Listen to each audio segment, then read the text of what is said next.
Alright. Hello? God damn it. Why can I never...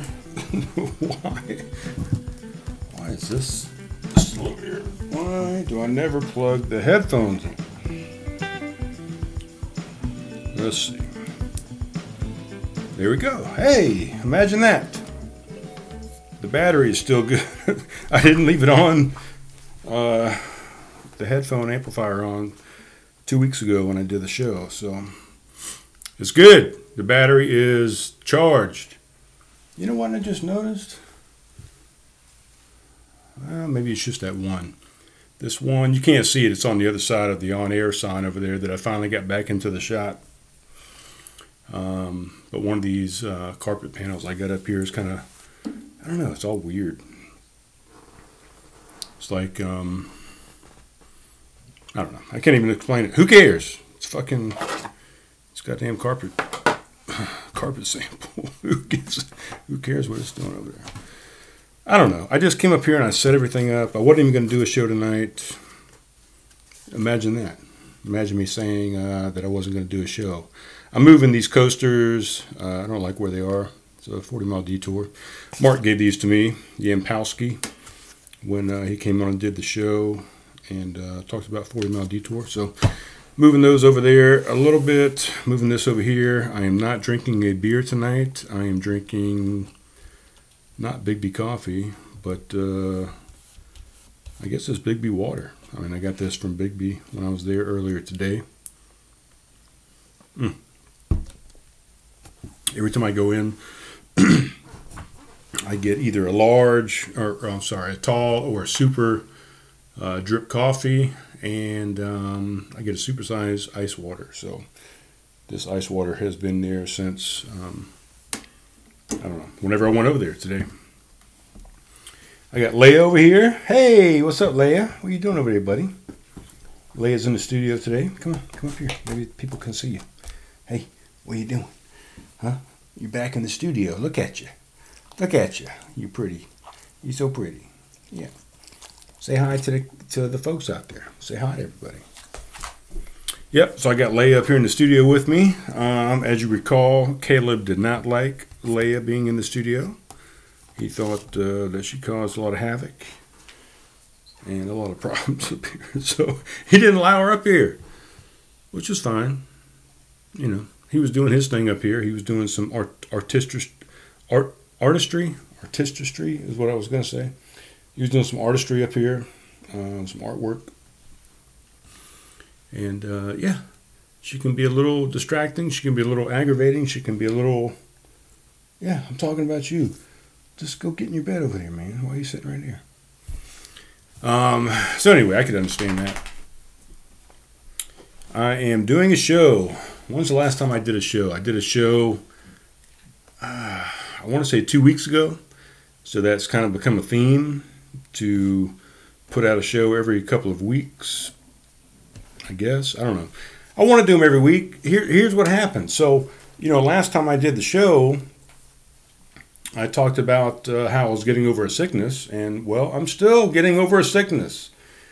The thing kind of rebounded and got me congested again, more in the chest this time instead of in the head. But I've still had some congestion, some snot, some sneezing, some wheezing in the chest. I have had walking pneumonia a couple of times, but I don't feel like that has happened this time. So I did not go to the doctor at all. A lot of people told me I should, but you know what? I did not. I said, well, I'll take some vitamins. I'll drink a lot of water. I'll drink some bone broth and just kind of rest a little bit and take some time off. I did a little bit of fasting. What is that saying? Is it feed a cold, starve a fever? I think, maybe. Let's look it up. I tried to remember that the other day and I could not recall. Starve. Oh, I think it's, oh wait, no. People search for two different things. Somebody searched for starve a cold and somebody else searched for starve a fever. Let's see. This is bringing up WebMD. I don't know why WebMD would have this on there. Ooh. So the saying is, this is on WebMD as a matter of fact. The saying is, starve a cold, feed a fever. And then there's a question mark after it. And then they go on to say, if you're not quite sure how this saying goes, you can relax. Starving is not the correct answer. I mean, come on. People have been starving themselves. And I mean, starve, let's start right there with the word starve. Nobody's starving their fucking selves. I mean, if you're going without eating for a day or two, you're not starving. So that's number one. But number two, what was number two? Number two was starving is never the correct answer. Yeah, sometimes you need to give your body a break from doing the digestion thing, and you need to let it work on other things like fucking figuring out why you got a cold or why you got a fever and trying to correct that instead of working on digestion and feeding stuff over to your liver and stuff coming out of your kidneys. And you got to activate the lower intestine, the upper intestine. Your stomach's got to produce some shit to get things going. Excuse me. You got a dry throat. See, I'm cold. I still have a cold. I should have starved it longer. But, you know, your liver has to produce some things. Your gallbladder has to produce some bile or something. Your kidney has to excrete the waste. There's a lot of stuff that has to happen when you eat stuff. So, yeah, sometimes you do need to starve yourself. And, again, you're not starving yourself. You're denying yourself some food. Let's put it that way. You do that because your body can now work on other stuff. You know, if you're building a house and you got 5 guys working on the roof, and you've hired 5 guys, well, they can't be out there putting up the privacy fence if they're all 5 of them are on the roof. I mean, sometimes you got to quit some other shit to do some different shit. So let's see what else it says here. When you eat a good-for-you, well-balanced diet, many other things fall in place that keep your body working well. Foods that are rich in nutrients help fight infections and may help prevent illness. They're delicious, too. Come on. WebMD, we're going to go into fucking food is delicious. That's your expertise. Your expertise is the body. We don't give a shit about the food being delicious. Let's see. Antioxidants. These can help keep your immune system strong. Antioxidants, which include beta-carotene, vitamin C, and E, are essential nutrients and can help keep your immune system going. Protect your body, free radicals, blah, blah, blah, blah, blah. Antioxidants may help you stay healthy or bounce back faster if you do get sick. Best way to include them in your diet is more fruits and vegetables. And that's bullshit, too.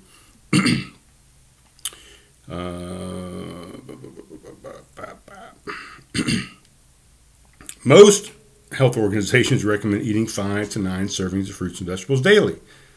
Give you plenty of antioxidants, and you know, whatever. Okay, let's see. For example, 1/4 of cantaloupe gives you nearly half the beta carotene you need a day. Plus, it's rich in vitamin C, carotene, blah blah blah. God damn, they're just giving us a bunch of foods here. Bioflavonoids. Okay, I'm done with this. I'm done with this post. Anyway, what was I even looking at? Oh, so the saying is you starve a cold and feed a fever. So I starved my cold a little bit. I fed it a little bit, and I'm still, you know, I'm maybe 95%, I guess, not sick. I just hooked all this back up. This laptop here, the Microsoft Surface, has been in my truck for a while. And just got it out. Did some updates to make sure it didn't fuck up on me. Why is this open? Close. I'm not drinking a beer, so I don't have to look up a beer tonight. Okay, so what was I talking about? Well, that was my first topic, actually. Good on me. I got the first topic out of the way, and I didn't even look at my notes. So I was going to talk about being sick. This past Saturday, today, this will be Wednesday, December 4th of the year 2019. When you hear this, when you listen to this, when you watch it, whatever. And this past Saturday marked 3 weeks that I've been battling this little bit of a cold. It's now a little bit. It was a pretty big it, but now it's a little it. I hope I get rid of it in the next couple weeks because I'm going to be having some surgery, and I don't need any other thing going on with my immune system besides helping me repair and heal and rehab my shoulder. And that's not what I was going into next. Next, I was going into, we'll come back to that. We'll come back to the shoulder part of it. I haven't done a show in a couple weeks because I've been sick, like I said. And the shows I was supposed to do, I was supposed to have a show with Matthew Chrisman. We were going to do it up there at Homegrown Brew House after he played a show on the third Thursday of last month of November. And I just couldn't do it. I mean, I worked that night. I had just come back. No, that was right before I got, or right, God damn it. It was right after I got sick, I guess, because I was sick. So I was sick, and I went to work. I wasn't feeling it. I told him, I said, I don't think it's going to be a good show with me being sick and snotty and sneezing and coughing and all this other kind of bullshit. So I canceled that show, and we've agreed to do it after Thanksgiving, which is now. So I got to get with him, and we got to figure out when we're going to get together and sit down and listen to what Matthew's story is. Hopefully have him, play a couple songs here in the studio, a couple of his original hits that he's put together that I think are pretty fantastic. So Matthew Chrisman, he'll be coming up. I had to reschedule, which, man, I was very disappointed in this one. This was the week after Matthew Chrisman. I had to reschedule my karate. My original Taekwondo instructor, Mark Duchesne's, had to reschedule him the day of the show. I had to give him a call and said, "Look, man, I can't do it. I'm not feeling well, and I don't want to get you sick, and it's just not going to be a good time." So we're going to reschedule. He does have an event coming up, actually. Let me talk about it real quick before I move on from him, because this was part of the reason that we were going to have him on the show. Number one, he was a big mentor and influence on me in my teenage years when I first started martial arts at 15. Like I said, he was my Taekwondo instructor. And so number one, that's, I want him on the show for that, and we can talk about that a little bit. He also runs VIP Adventures, which is a bass fishing charter that he does here in Charleston, and takes people out and helps them catch magnificent fish. And then the other thing, here, let's pull it up. He has an event coming up that we wanted to promote, so let me talk about it. This is his first annual Christmas bash. Why can't I say that word tonight? Christmas bash. So that is at Blackwater on the Ashley. They're going to have oysters, live music from Bert Floyd and a special guest, $5 plates of barbecue. Bring a chair and enjoy a great time. It says no coolers allowed, no pets allowed.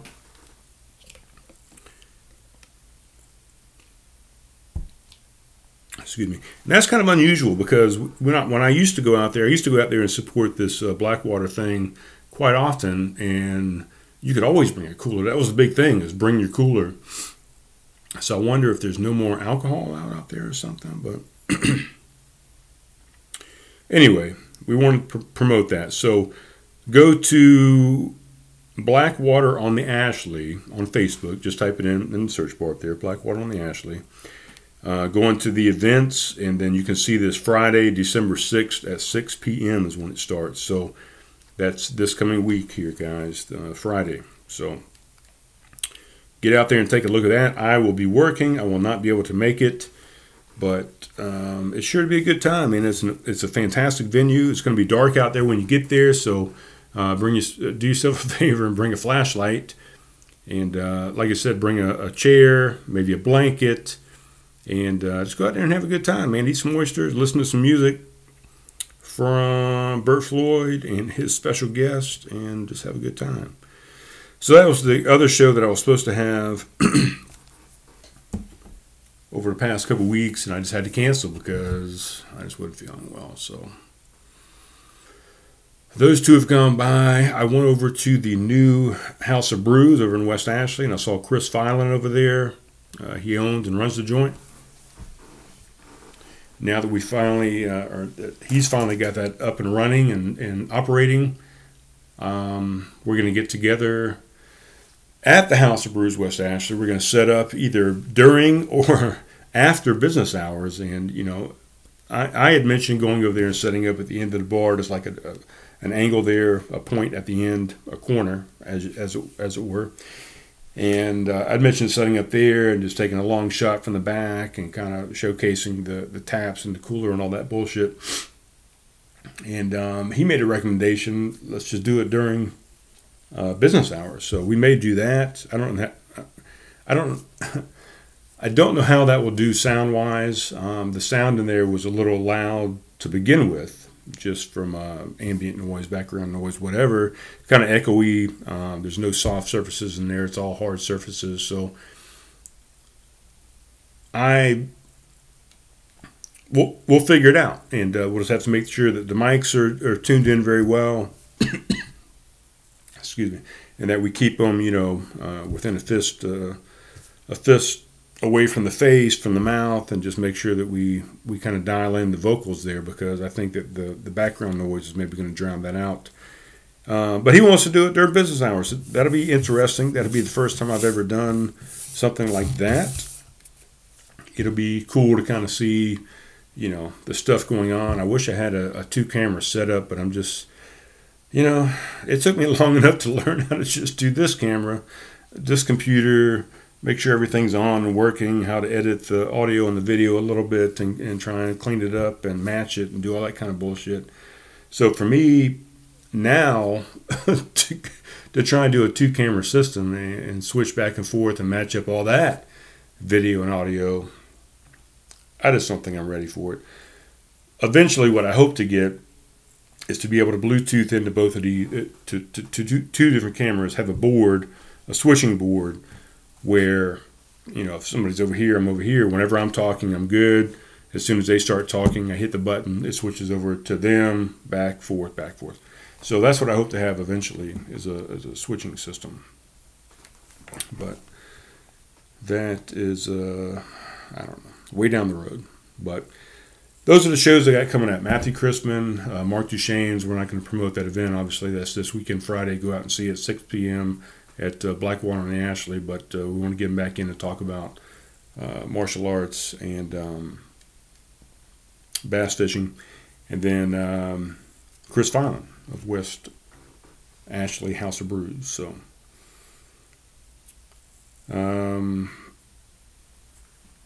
just had a phlebotomy yesterday. I don't have a bruise. I may have a bruise tomorrow. I don't know, but I did that yesterday. You know, I have that blood cancer, polycythemia vera. So I had my phlebotomy yesterday. I was feeling really, really, really poor up until the phlebotomy. And then I had the phlebotomy, and of course that kind of makes me a little iron deficient. And I felt really even worse yesterday. Excuse me. I went to sleep, probably slept over 12 hours, really. It just wipes me out whenever I have the phlebotomy, which I do every month at this point. And what the hell was I saying? Oh, today I feel markedly better than yesterday. Been doing a lot of research on it today. I posted a couple things on Facebook to try and give some other people some information on it. You know, maybe maybe that information helps somebody out. Maybe somebody's got these symptoms that they keep going to the doctor for, and they don't know.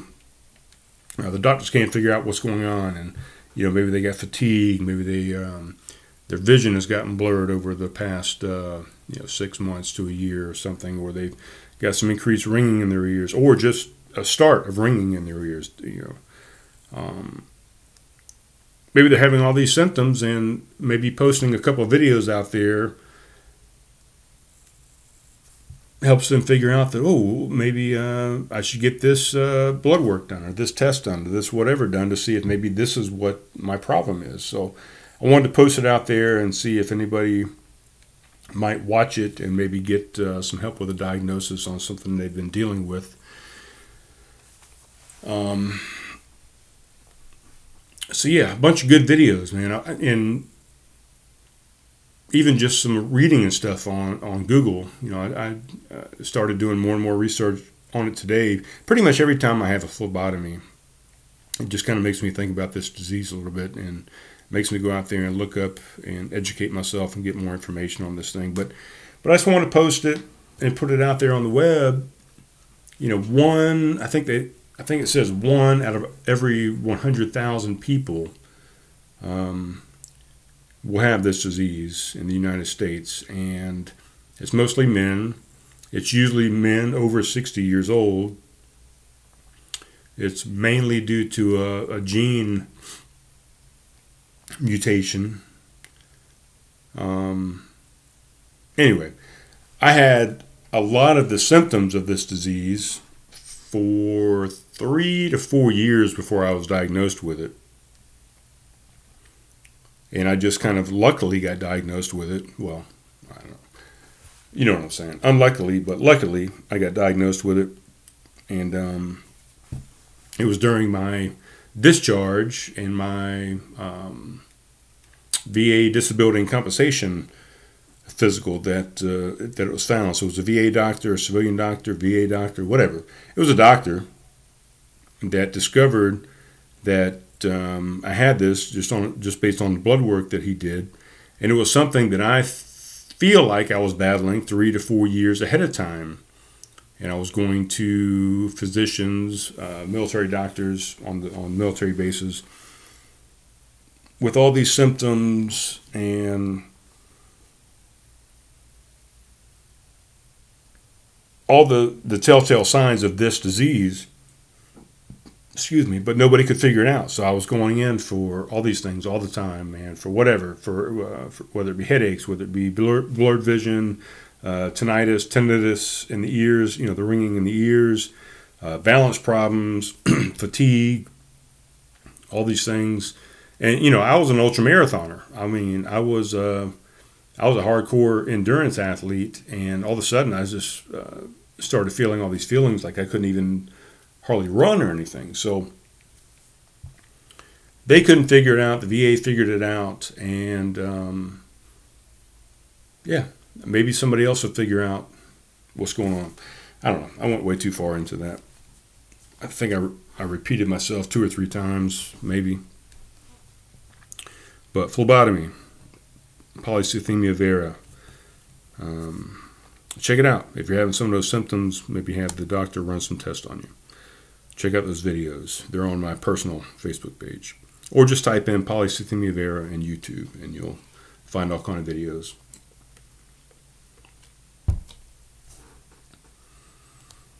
We happy Thanksgiving, guys. I know it's late. I should have done a show last week, Thanksgiving show, but I did not. Went to Thanksgiving at my brother's house again this year, my younger brother, Kevin. I don't know, the last 3 years maybe he's been doing Thanksgiving at his house. Used to be always at my parents' house, or we'd go to my grandparents' house when they were alive, but mostly it was my parents' house here in Somerville. And we would have just a huge gathering. It might have been my kids, my ex-wife, my brother's kids, my brothers, aunts, uncles, whatever. A lot of people would come over, and it'd be a big get-together. This year, not so much. It was a little bit smaller Thanksgiving than what I'm used to. But it was still good. I mean, it was fine. It was my mom and dad, both my brothers. Leia's standing here looking at me. What are you looking at me for, man? What are you doing? Both my brothers, my younger brother's wife, and my girlfriend Fawn. So, kind of small. Damn it. The air just cut on, and I thought I made sure, when I came up here it was 60 degrees. I bumped up the heat to bring it to 65 so I could tolerate just kind of sitting in here, which is fantastic at 65, to be honest.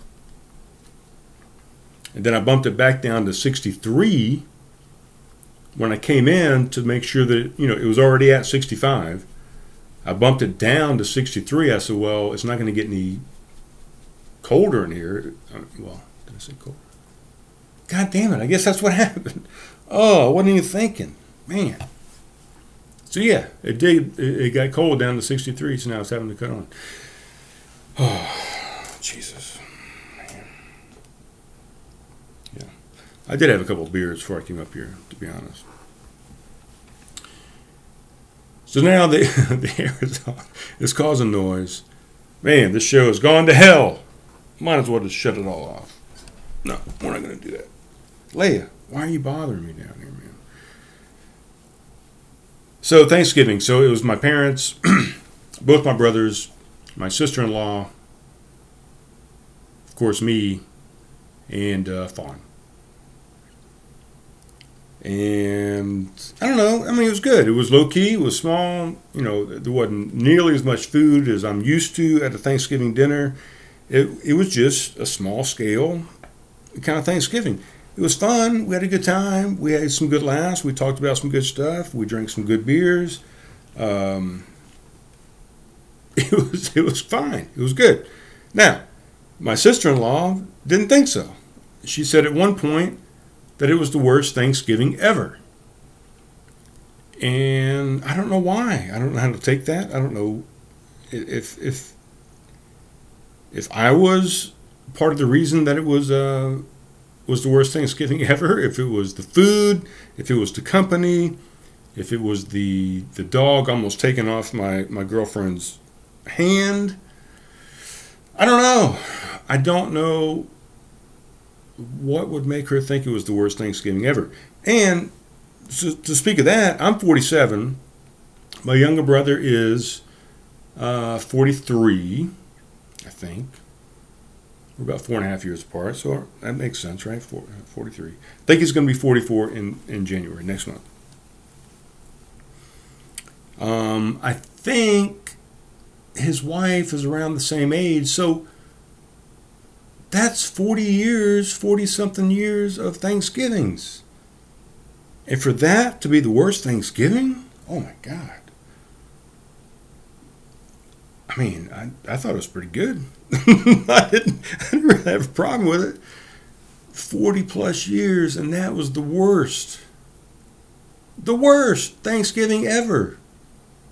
In her world. Of course, it can't be the worst ever out of all the Thanksgivings. But in her Thanksgivings, 40-plus years of them, it was the worst. I need to talk. I need to get her on the podcast and we need to make a whole podcast about that, I think. Get her on the podcast and find out why. How in the world, in 40-plus Thanksgivings in your life, was that the worst Thanksgiving ever?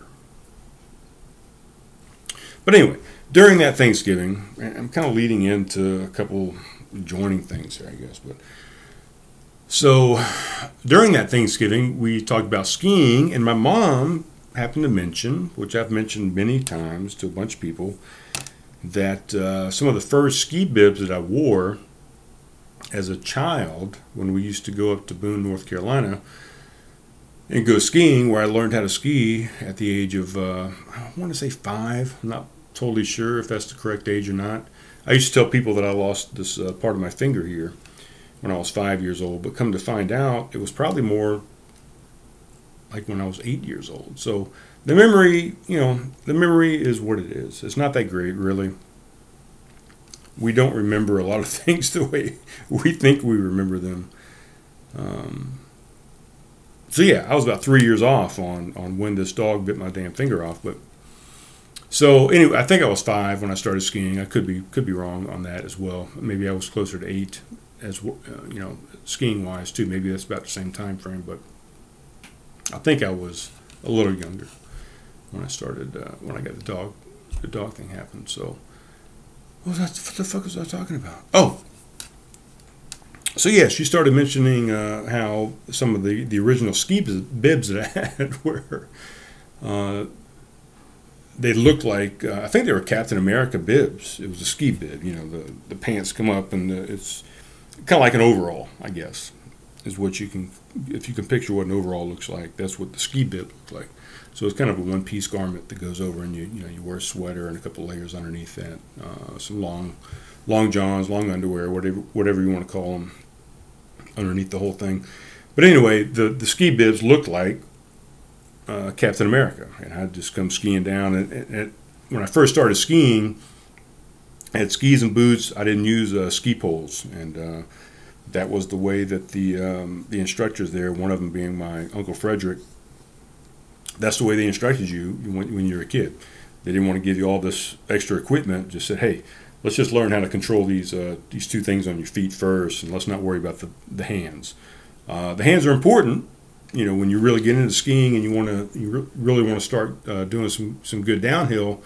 You need those poles. You don't need them, I guess, but they help for sure in navigation and turning and just rhythm and those type things. Sometimes stopping as well. But so anyway, when I got taught, you did not use poles. They wanted you just to figure out your feet. So I thought that was cool. We talked about that for a little while. And I was talking about what started us talking about it was I'm having shoulder surgery on this right shoulder on the 16th of December. So this arm's going to be it's a big pop right there when I did that. Oh, there it is again. Maybe the mic picked it up. That's the second time. Let's see.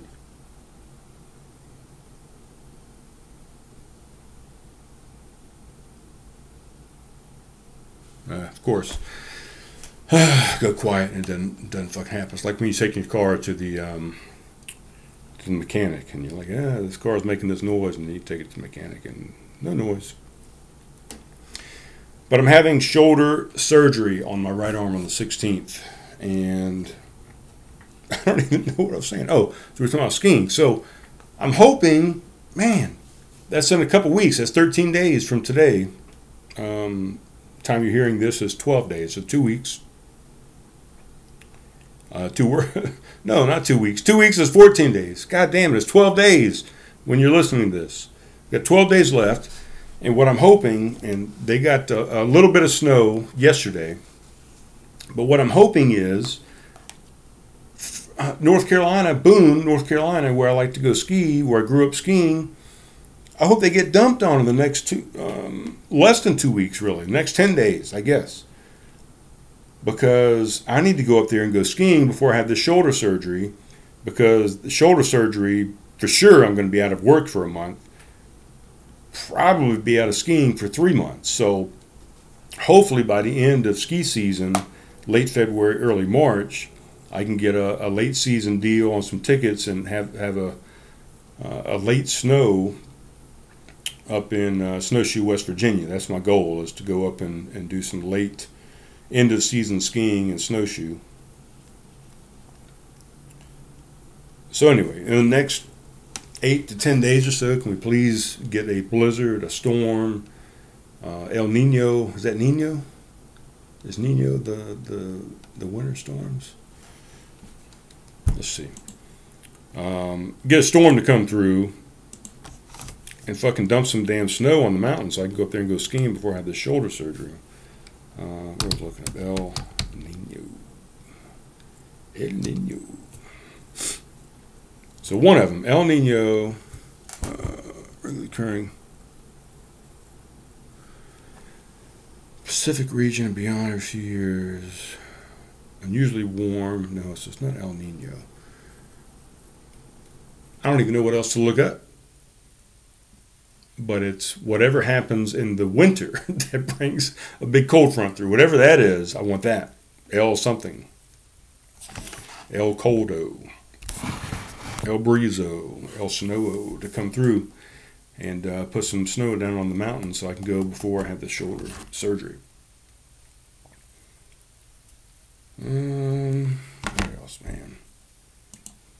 So yeah, they found out, I think I maybe told you guys this on the previous episode, but they did x-rays and MRI of the shoulder, and what they found was a tear in 3 of the 4 rotator cuff muscles, and some fraying on the labrum and biceps tendon area. So the biceps tendon kind of comes up the arm right here, and it actually attaches at the labrum.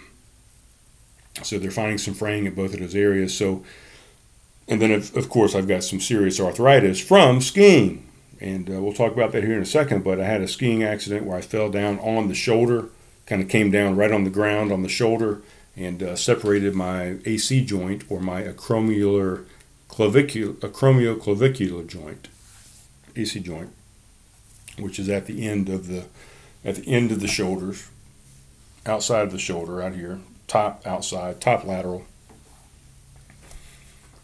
I don't even know what I was starting with on that. Went into the injury. Oh, so the shoulder surgery. I went down the skiing thing, and then I started thinking about skiing. But the surgery, they're going to go in, a couple portals. They'll go in. They're going to repair the rotator cuff. They're going to do an what the hell's the name of it? It's distal clavicle excision, where here's what that is. Distal clavicle excision is performed to treat pain occurring around the AC joint of the shoulder, usually caused by shoulder impingement or arthritis. So I've got a bunch of arthritis in there, and impingement because of the arthritis, because of this injury that I had back in 2009, 2010. Shoulder impingement occurs when the space within the AC joint narrows, causing the acromion to rub directly against the tendons. This can result in severe pain or persistent pinching sensation. Symptoms of shoulder impingement may include pain that radiates from the shoulder down to the arm, inflammation, and limited range of motion in the shoulder. Anyway. Distal clavicle excision is performed in a hospital setting with the patient under either regional general anesthesia. During the procedure, the shoulder is clean, a few incisions made, gain access to the joint. Blah, blah, blah, blah, blah. Flexible tube, camera, surgical instruments. The surgeon will excise the end of the clavicle, or the collarbone, to the end of it at the shoulder that is causing the impingement. Removing the end of the clavicle helps to create more space within the joint and relieve pain related to shoulder impingement. Once the procedure is completed, the incisions are sutured or stapled shut. The shoulder will then be bandaged and the arm will be temporarily placed in a sling to keep it immobilized. So they're going to do that, the distal clavicle excision. They're going to repair the rotator cuff, and then they're going to take a look at that labrum and biceps tendon area and see if there is a need for repair there as well.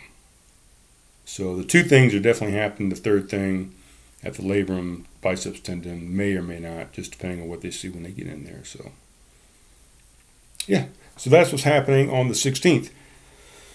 And then I'll be out of work for about a month. There at Homegrown Brew House, 117 South Main Street. And then be out for a little bit longer for doing other things like skiing and those type of things. But hopefully I get back into skiing. I was going to go into this whole thing about me growing up skiing. I think I've talked about it before. I swear I've talked about it before. But yeah, I was 5. Maybe I was older than that. I don't know. But I think I was started at 5. My grandparents had a bunch of, they had a mountain house that they bought up there in Boone, North Carolina, a place called Mill Ridge. which is a resort there. It used to be a ski resort. They had multiple houses there over the years, over the decades. Kind of switched back and forth between a couple, really. They would buy one, sell it, buy the other one, sell it, buy the other one back. So we used to go up there every winter, for the most part, every summer as well. 2 different seasons to do different things. And it's for you, Slayton, right here. It's for you, buddy. Doing a little mic adjustment. It's for you, buddy. Slayton. Slayton Johnson of the Anns, the guy that does the music for the show, as a matter of fact, the intro and outro music. Very good stuff. Anyway, what was I saying? Mill Ridge. So we had a house up there for many, many years, decades. They had a bunch of ski equipment up there that they had collected over the years. So I used a lot of hand-me-down ski equipment. My Uncle Frederick was a ski instructor up there and ski patrol. But that's where I learned how to ski. Very, very, very, very tiny ski resort. Mountain. But it was perfect for 5 or however old I was, year-old kid. At the time, there was, I think, right in that local area, there was Mill Ridge Ski Resort. There was another place called Hound Ears, which was slightly bigger, I think, in acreage and trails than Mill Ridge, but still a stupid-ass small ski resort. Then you had Hawk's Nest or Seven Devils. They were kind of synonymous names. Ski resort, and I think it's only tubing up there now. I'm not positive, but have been there in decades. And then you had Sugar Mountain, you had Beach Mountain, and then way over on the other side of town, over in Blowing Rock, this is all in Banner Elk, is where, well, I'm sorry, not all of it. Fuck. Banner Elk is Sugar Mountain, Beach Mountain. And then Boone, I think it's still considered Boone, is where Hawk's Nest, Hound Ears, Mill Ridge. And then if you went all the way around over to Blowing Rock area, you had Appalachian Ski Resort over there, which is still in operation. So at the moment, I think it's Sugar, Beach, and Appalachian are the only ones still in operation. And then you got then you got Hawk's Nest doing just tubing, I think. But so, yeah, I'm not going into this whole thing, man. But I started skiing at an early age, and I love it. And did some ski patrol work, and looking forward to hopefully skiing before the surgery, and if not, definitely after, before the end of the season. Been making a lot of posts on Facebook. I took, the entire month of October off of Facebook, Instagram, those things, unless I was doing a show and I was posting some stuff for the show. But took a break, and then November came back, and about midway through November, I guess, I decided, you know what? Instead of taking a break from Facebook, let's really inundate Facebook with a lot of posts. And we might share some stuff. I might share some stuff. I might create some stuff myself. I might write some things. I might share some pictures, whatever. But I just wanted to just flood Facebook with a bunch of just nonsense. Now, I say nonsense. It's not really nonsense. Some of it's nonsense. Some of it's just stuff to get a laugh. Some of it's stuff to get people's hair to stand up on the back of the neck. Some of it is stuff to make people laugh. Did I say laugh already? Some of it might make you cry. I don't know. Some of it is to piss people off. Some of it, a lot of it, the majority of it is to make people think. We don't do enough thinking in the world anymore. Everybody just follows. Realistically, when I say everybody, let's talk about Americans, I guess, but everybody follows a right path or a left path. So I'm saying stuff out there that I'm hoping makes people think a little bit and makes people question authority, and makes people question their politics, and makes people question their religions, and makes people question the way that they're treating people, and makes people question what their interests are, whether it be materialistic or whatever, to make people rethink whether socialism is a bad thing. I don't know, whatever the case may be, I really just want people to reflect, and I want people to take a look at themselves, and I want people to take a look at the world, and I want people to just take a look. Just open your eyes. I want people to see that things aren't always as they seem, and sometimes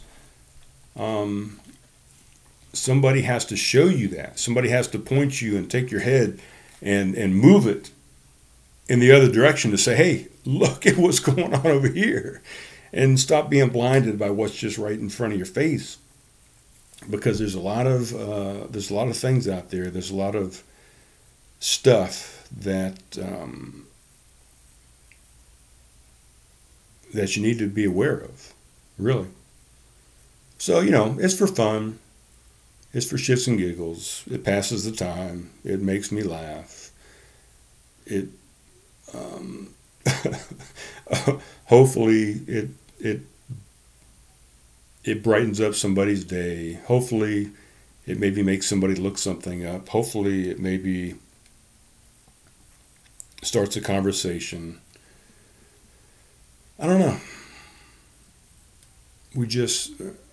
We're too drilled into our own ideologies that we don't see the forest for the trees sometimes. Who said that?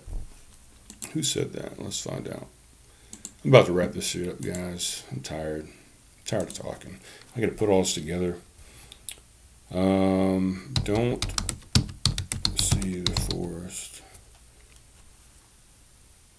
for the tree. Let's see. Can't see for the forest for the tree. An expression used of someone who is too involved in the details of a problem to look at the situation as a whole. But who said it?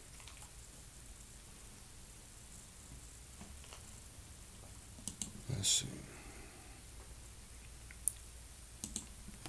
How about this? Who said? I know all you guys are out there yelling the answer at me. John Haywoods, 1546. Can't see the forest for the trees. There you go. We're always trying to learn one new thing on this show. At least one new thing. And also, if you've noticed, I don't know if you can notice or not, but pretty much for the last 30 years, I've gotten my hair cut every 2-3 weeks, maybe at the most. I've always kept it pretty high and tight, especially with my 20 plus years in the military. But even before that, I pretty much kept it pretty short. Had one time where I had a little mullet. I even had the Jerry curl little thing going on back there. I let it grow out and had the Jerry curl, the mullet curl. But now I'm letting it go. I haven't had it cut in about a month, and I'm probably going to go until the first of the year. So it's going to be another month. So that'll be like four haircuts worth that should have happened that have not. So I'm just playing around with it, man. Letting it grow. I'm going to sit around with a bunch of bandages on and some staples and my arm sling, and just kind of let my hair go crazy. Maybe even maybe it'll be dreadlocked by the end of December, possibly. And my goal is not the hair anymore. I'm done talking about the hair. My goal is I'm gonna be laid up for about a month without work. So my plan is, and I know you're gonna say that's a stupid plan, Brian, but taking it all the way back to the front of this thing where I was talking about starvation, is my plan is I'm going to do 30 days of fasting. So my body can concentrate on healing my shoulder. And I know you're going to say, well, Brian, you might need some nutrition and some antioxidants and some vitamins, and you might want to eat some fruits and vegetables, blah, blah, blah, blah, blah. I think I'll be all right. I may take a supplement, multivitamin, just to try and get some of those vitamins, but I think my body is going to be able to produce whatever it needs to produce, and I'll take in some supplementation for stuff that it does not produce on its own. Especially, I might take a small amino acid because it's the building block of protein, which is muscle. But who knows?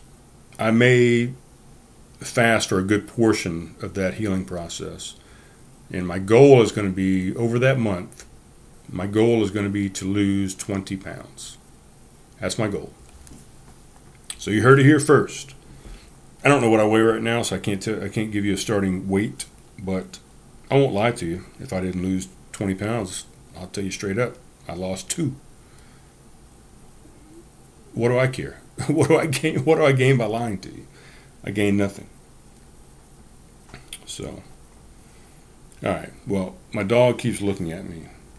She's been staring at me for the last 15 or 20 minutes. I don't know why. My roommate came home. Maybe she wants to go down and talk to my roommate, but I'm getting off this thing because I'm tired of her staring at me, and I really have nothing else to say. We're at 51 minutes, and hope you enjoyed yourself. It's been a long time. Good talking to you guys again, and hopefully I got some shows, some guests coming up here shortly. If I don't, I don't. I don't mind talking by myself, really. But yeah, some interesting stuff may be coming up. Matthew Chrisman, Mark DeShane, Chris Filan, and whomever else I can get on here. All right, peace, guys. Talk to you soon.